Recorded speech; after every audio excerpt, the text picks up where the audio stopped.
ষষ্ঠীতে সারা রাত ঠাকুর দেখার পর সপ্তমীর সকালে আমরা চলে গেছিলাম গড়িয়াহাটের এই ক্যাফেটাতে একটু ব্রেকফাস্ট করতে।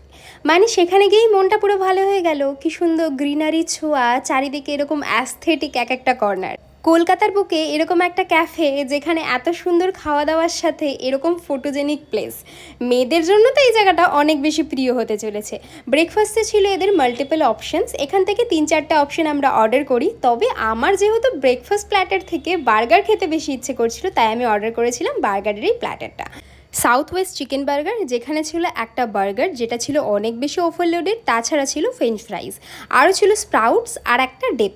মানে এই বার্গারটা মুখে দিতেই আমার টেস্টটা না পুরো ডিফারেন্ট লাগলো। কলকাতায় অনেক রকম বার্গার খেয়েছি, তবে এই বার্গারটা আমার অনেক বেশি ভালো লেগেছিল আর এতটাই বেশি ফুলফিলিং ছিল যে এই বার্গারটা খাওয়ার পর আমি আর ফ্রেঞ্চ ফ্রাইজ খেতেই পারছিলাম না। সায়ন্তিকা অর্ডার করেছিল এগ সসেজ অ্যান্ড চিকেন সালামি স্যান্ডউইচ, যেটাও অনেক বেশি স্টাফিংয়ে ভরপুর ছিল। মানে দুটো খাওয়ার পর আর খাওয়া যাচ্ছিল না। ওভারঅল বলতে গেলে আমি আউট অফ 10 এটা বলবো 9। তোমরা অবশ্যই ভিজিট করো, কালী পুজো চলে আসলো, বন্ধুদের সাথে আড্ডা দেওয়ার জন্য একদম পারফেক্ট প্লেস। এটা হচ্ছে রোস্ট্রি কফি হাউস, যেটা রয়েছে গড়িয়াহাটে। তো ভালো লাগলে ভিডিওটা অবশ্যই চ্যানেলটাকে সাবস্ক্রাইব করে দে। টাটা।